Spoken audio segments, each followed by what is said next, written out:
Om Swastiastu, perkenalkan saya Nadinko dengan NIM 23151010007 akan mempresentasikan mengenai Internet of Behavior.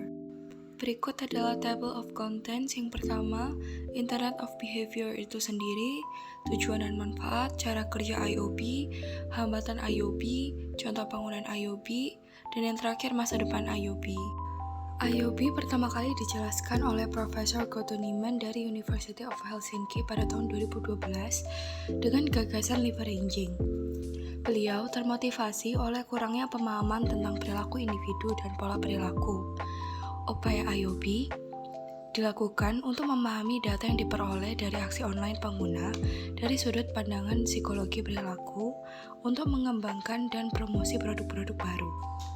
Internet of Behavior atau IOB merupakan cabang dari Internet of Things, di mana IoT sendiri merupakan sebuah objek atau perangkat fisik yang memiliki kemampuan untuk berkomunikasi atau transfer data melalui jaringan internet tanpa memerlukan interaksi manusia.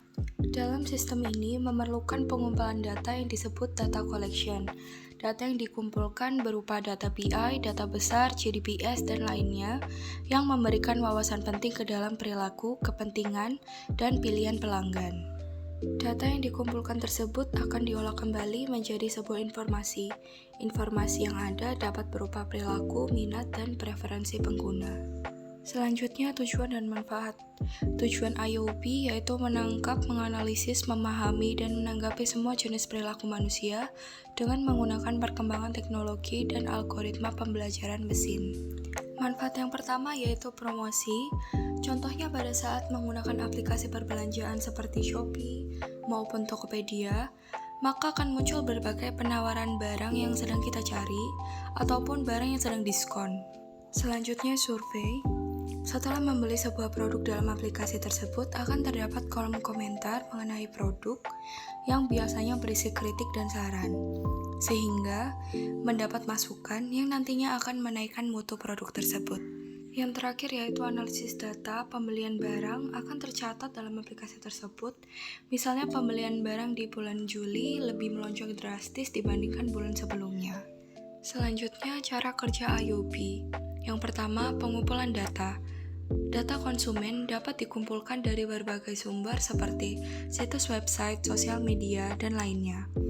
Misalnya, dalam sebuah situs website dapat menghitung berapa kali seorang pengunjung melihat halaman tertentu, bahkan berapa lama pengunjung berada pada web tersebut. Selanjutnya, informasi. Ketika pengguna melakukan sebuah tindakan tertentu, maka suatu perusahaan akan memodifikasi tindakan apa yang harus mereka lakukan selanjutnya. Jika konsumen mengunjungi situs web untuk membeli sepatu pria, maka toko digital akan menunjukkan iklan yang menawarkan 25% dari sepasang sepatu pria. Yang terakhir adalah sumber data. Penilaian data dari banyak sumber untuk membuat keputusan adalah komponen lain dari internet perilaku. Perusahaan dapat membangun profil pengguna yang luas untuk setiap pengguna dengan menggabungkan data dari beberapa sumber agar dapat dibuktikan kebenarannya. Hambatan IOB yang pertama regulasi, kelonggaran data privasi. Perusahaan perlu peraturan menunjang sistem perangkat dan sistem behavior yang memenuhi sebuah peraturan. Sistem ini dapat menonaktifkan sistem tertentu, khususnya dalam pengumpulan data. Keamanan. Perusahaan harus melindungi data konsumennya karena data konsumen bersifat pribadi dan sensitif sehingga tidak dapat disebarluaskan. Value. Contohnya, pada saat menabung di bank, konsumen akan memberikan uangnya dan kemudian bank akan mengatur uang tersebut sebagai tabungan konsumen. Yang terakhir yaitu sumber daya manusia.